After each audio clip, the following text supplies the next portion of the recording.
Hello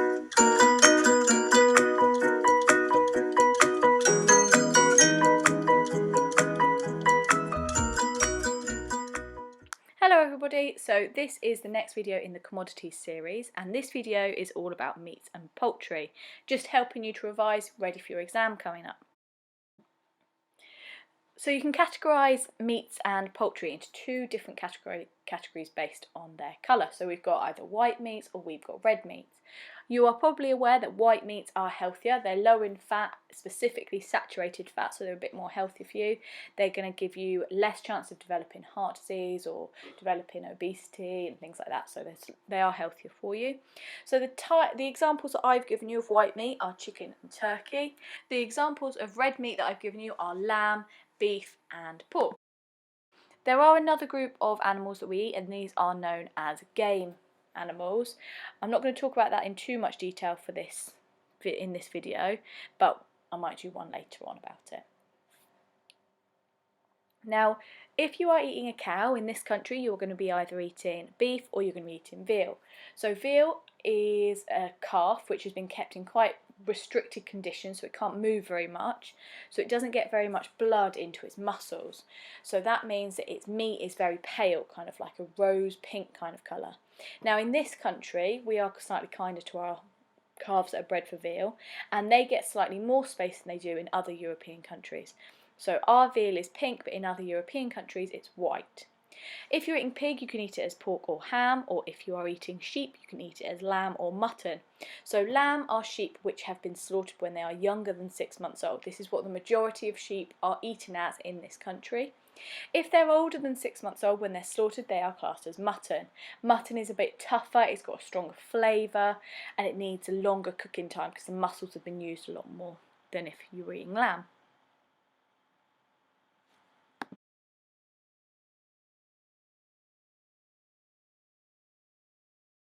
So the next thing I'm going to do is give you some examples of different types of poultry that we commonly eat in the UK. Now, poultry is the term that describes birds that are edible. So the most common example in this country is chicken. We eat this very regularly in this country, and we can eat different parts of the chicken. In this country you might also eat duck, goose, turkey, pheasant or partridge. Obviously at Christmas time we're more likely to eat turkey, but otherwise you can still get turkey. You can buy turkey all year round. Now the other meats on here, so goose, pheasant and partridge, these are quite common in the UK. They are quite commonly eaten, but they're not as easy to get your hands on, so you're probably going to have to go to a butcher's or something to get them. I've included pheasant and partridge, and these are examples of game birds, so these have been shot for a sport. Again, quite specialist, you're not going to be able to buy these in Tesco's. The next thing I'm going to talk about is storage of these foods.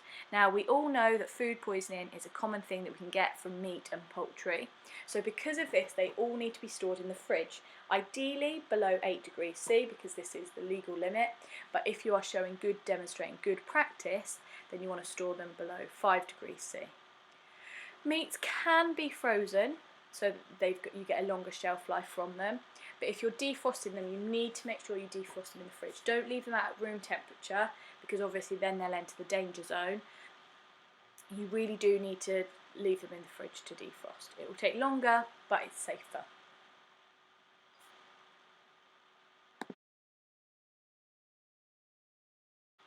Now when you have your meat and poultry in the fridge, it's really best to store it on the bottom shelf of your fridge, ideally covered, so either in a sealable container or covered in cling film, and this is because you don't want to get any of the juices or any blood dripping from the raw meats or the raw poultry onto other things in the fridge. So obviously you don't want to drip it onto foods that are ready to eat because it's not going to be safe and it could spread some bacteria.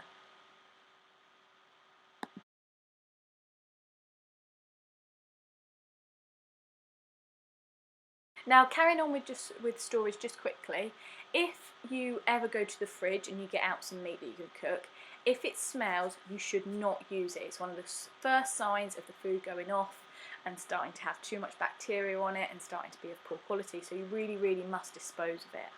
Okay, so please don't use it. Now with minced beef really is brown when it's fresh, but we don't associate that with it being fresh anymore. So MAP packaging, modified atmosphere packaging, is used for minced beef so that it keeps the minced beef really, really bright red. Minced beef is bright red only for quite a short period of time when it's really, really fresh. If it's been stored for a couple of days sort of thing, it will change to brown naturally. So it's just a different example of how some of the meats are stored. So meat and poultry can be used for lots and lots of different reasons in dishes, and they're used in lots of different dishes. So they can be used for texture. Now, one thing that lots of people who have turned vegetarian find is that they miss the texture of meats. Because meats have such a sort of definite texture, they're quite tough, it can't be replicated in other foods. So you can't really find that unless you're eating meat. Meats and poultry can also be used to add flavour to dishes, to add colour to dishes, to increase the nutrition in dishes, and to bulk a dish out.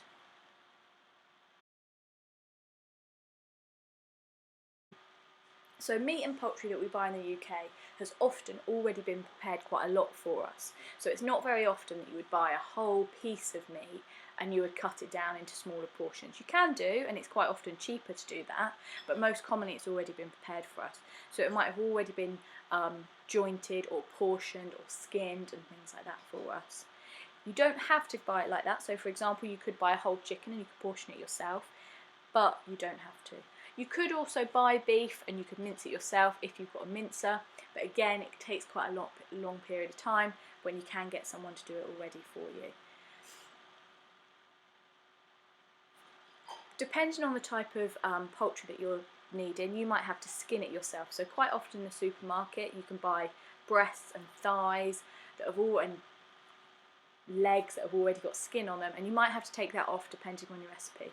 If you're choosing to use the skin in your recipe, it's going to have a higher fat content than if you don't use it. So we've already said that chicken is a white meat, so it's low in fat, but if you're using some of that skin in there, you're going to be increasing fat content. So some meats have already been chopped for us, but if you need to chop it yourself, so if you wanted to cut chicken breast down into bite-sized chunks, you would always use a red chopping board. And if you're going to portion a dish, so like if you were buying a whole chicken and you were going to cut it down into different portions, you would again do this on a red chopping board, and you might need to use a filleting knife, so a specialist knife.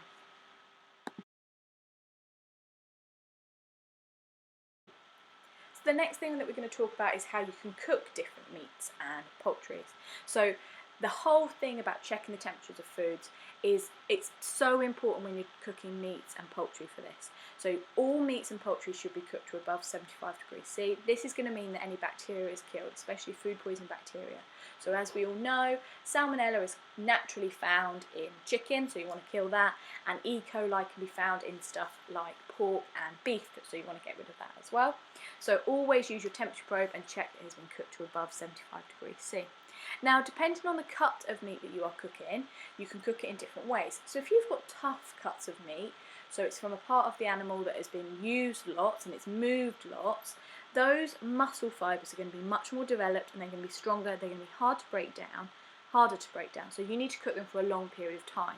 So if you've got shin or leg, for example, you need to cook them for a long period of time, and you could do something like a casserole or stewing or roasting, so it's cooked for a longer period of time. There's time for those muscle fibres to be broken down. If you've got a more tender piece of meat, so it's from a part of an animal that hasn't moved very much, so it's not got particularly developed muscles, then you can cook it for a really short period of time. So if you had something like chicken breast, or you had a rump steak or other kinds of steak like sirloin, they haven't moved much in the animal, so you can cook them for really short periods of time. So you could grill them, you could fry them, barbecue them, and you don't need to break down those fibres.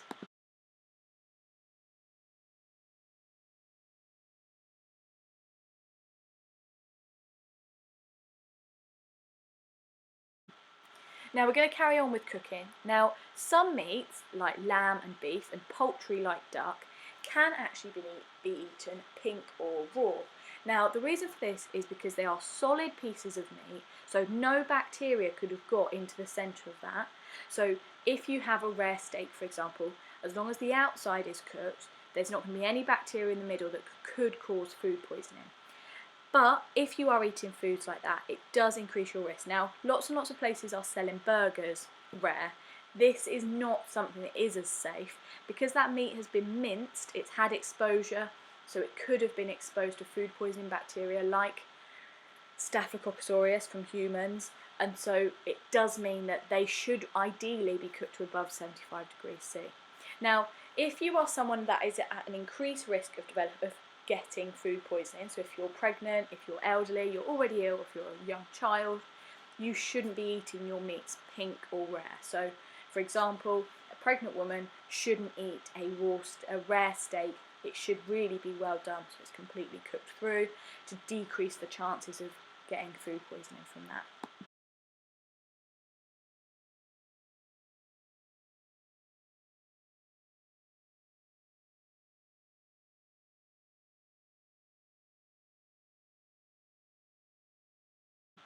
So the next thing we're going to cover is the cost. So meat and poultry typically is quite an expensive ingredient. So obviously there are more expensive types, so if you get free range, organic or specialty ingredients, they're going to be even more expensive. If you buy cheaper varieties of meats, quite often they are not organic. Chicken can be caged, so it's not been allowed very much space or things like that. So there are different ways that you can adjust the cost of these. Now, there's also different parts of the animal are going to be cheaper than other parts. So if, for example, a recipe asks for chicken breast is quite expensive, but you could swap it out for chicken thigh, which is a little bit cheaper. You might also want to swap it for different types of meat. So again, chicken is more expensive than turkey. You might be able to make a turkey curry instead of a chicken curry.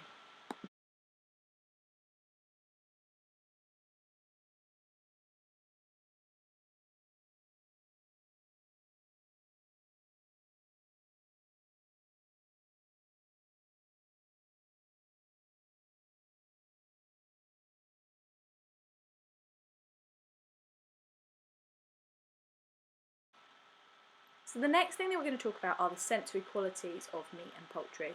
Now this is really hard to do because all of the sensory qualities are so different between the different types of meat and between the different types of poultry. We're going to start off with going over colour. Now with all meats it's quite easy to tell when they're cooked by looking at the colour of them. So chicken, for example, is really pink before it's cooked, and as you cook it will turn white. If you add fat and you're using an intense heat, it can even go golden brown, which will make it look even more attractive than just being white.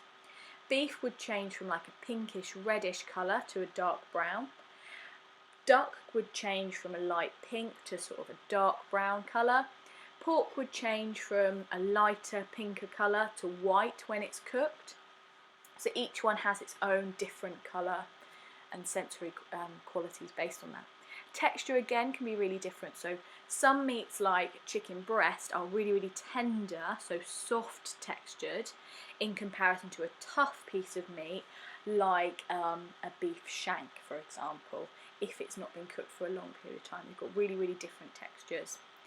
If meat is of poor quality or you've overcooked it, it quite often shows in the texture of the product because it can go really tough. So it's quite an easy way of knowing if it's not been cooked properly. Again, flavour depends on the type of meat or poultry that it is. So there are weaker, more bland flavours like chicken. So chicken would take on lots and lots of other flavours. You could turn it into a curry, you could add lemon, you could add herbs, and it will absorb those flavours and it will taste really nice. Whereas other meats and poultry, like partridge for example, has quite a strong flavour. It's got people say it's got quite a gamey flavour. So you wouldn't want to add loads and loads of flavour to that. It wouldn't absorb those flavours and add anything to the dish. So the last thing that we're going to go over is the nutrition of meat and poultry. So you're quite good at this already, but it's just going over it. So all types of meat and all types of poultry are really, really high in protein. They also contain vitamin B and vitamin D, and they also contain iron. Now red meats are much higher in iron than white meats, so beef is going to be much higher in iron than turkey. So if you're anemic, if you're at risk of becoming anemic, it's quite good to try and increase the amount of red meat that you're eating in your diet. Protein is really, really good for growth and repair of our cells. So it helps with our muscles, it helps repair our muscles after they've been damaged. Now, the B vitamins are quite hard to go over because they're a group rather than a single vitamin. They've all got independent functions, but the whole group of B vitamins help to break carbohydrates down to release energy, so it can help us be energized, and it's called energy metabolism. Vitamin D works with calcium to develop the strength of our bones and our teeth. So without vitamin D, we can't absorb calcium, so we need to have both of them together. You can get vitamin D from the sun, but quite often if it's not very nice weather, you can need to try and increase the amount of vitamin D you're eating in your diet. Iron helps us to produce really, really good quality red blood cells, so they can carry oxygen around our body for all of the things that we need to, again, help us with our energy levels.